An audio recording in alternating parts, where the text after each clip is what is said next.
மும்பை பாந்திரா ஏரியாவில் நம்ம ஃப்ரெண்டு ஒருத்தர் இருந்தாப்புல. பேர் ஜெகன். ஜெகன்னு கூப்பிட்டா பயங்கர டென்ஷன் ஆகி சொக்காவை பிடிச்சி செவிலே அறைவான். ஏன்னா அவனை ஜெகன் அம்பேத்கர்னு தான் கூப்பிடணும். தீவிரமான அம்பேத்கர் பக்தன், ரசிகன், வெறியன், மானே தேனே பொன்மானே எல்லாம் போட்டு பாட்டாவே படிச்சுட்டா பயங்கர ஹாப்பியாகி பாதாம் பாலோ ரோஸ் மில்கோ வாங்கி கொடுப்பான். அம்பேத்கரை பற்றி கேட்டுட்டா மட்டும் போதும். அம்பேத்கர் மம்மிக்கு எத்தனை மணிக்கு பிரசவ வலி வந்தது முதற்கொண்டு, அம்பேத்கர் இறந்து தாதர் சிவாஜி பாக்கில் அண்ணனுக்கு மணிமண்டனம் கட்டின வரைக்கும் ஆண்டு தேதி விடாமல் பிங்கர் டிப்பில் வச்சு பட்டுன்னு அடிப்பாப்புல.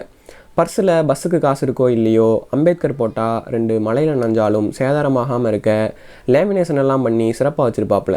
அடிக்கடி அதை எடுத்து பார்த்துக்கிறதும் மடித்து பாக்கெட்டில் வைக்கிறதும்னு எவனாவது புதுசாக பார்க்குறவன் மிரண்டு மெண்டல் நினச்சாலும் ஆச்சரியப்படுறதுக்கு இல்லை. ஒரு நாள் அம்பேத்கர் நைட்டு உட்காந்து சில குறிப்புகள் எடுத்துகிட்டு இருந்தார். அப்போ அவரோட உதவியாளர் அந்த பக்கமாக வர அம்பேத்கர் அவரை கூப்பிட்டு, எனக்கு கொஞ்சம் குறிப்புகள் எடுக்க வேண்டிய வேலை இருக்குது, நீ ஒரு டீ மட்டும் போட்டு வச்சுட்டு வீட்டுக்கு கிளம்பு, காலையில் வந்தால் போதும்னு சொல்லிட்டு புத்தகத்தில் ஆழ்ந்துட்டார். காலையில் 9 மணிக்கு உதவியாளர் வந்து பார்க்குறாராம், நைட்டு போட்டு வச்சுட்டு அப்படியே இருக்குது.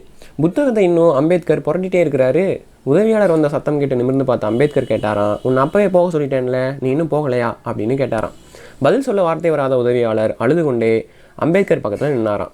இந்த வரலாறெல்லாம் ஜெகன் ஏற்றிறக்கத்தோடு சொல்கிறப்போ மனசு உடஞ்சி அழுதுருவேன். ஆனால் அதே ஜெகன்கிட்ட அம்பேத்கரியம்னா என்னன்னு பலமுறை கேட்டும் பதில் மட்டும் கிடைக்கவே இல்லை. ஏன்னா அவன் அம்பேத்கரை பற்றி தெரிஞ்சு வச்சுக்கிட்டதில் கால்பங்கு கூட அம்பேத்கரியத்தை பற்றி தெரிஞ்சுக்கிறதுல காட்டலை என்பதுதான் கசப்பான உண்மை.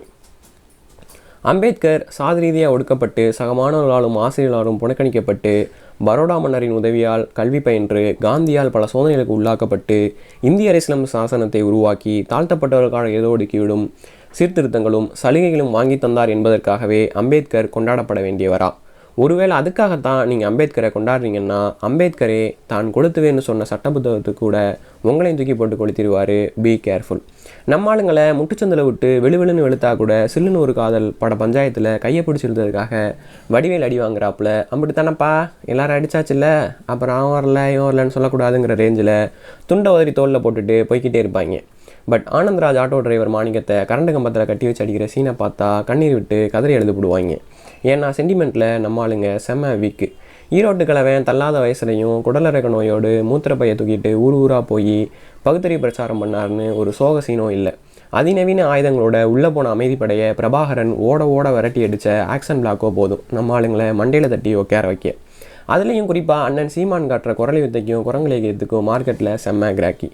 வாயில் சுருட்டோட மந்தகாச புன்னகை வீசும் சேகுவேராவும் கஞ்சா வேலத்துக்கிட்டே பாடி கிறங்கடிக்கிற பாப் மார்லியும் துப்பாக்கி ஏந்து நிற்கிற பிரபாகரனும் இன்றைக்கி டிஷர்ட்டுகள்லையும் மூஞ்சி புக்கு ப்ரொஃபைல்லையும் உலாவர காரணம் அவங்களோட கொள்கையும் கோட்பாடும் நான் நினச்சிங்க.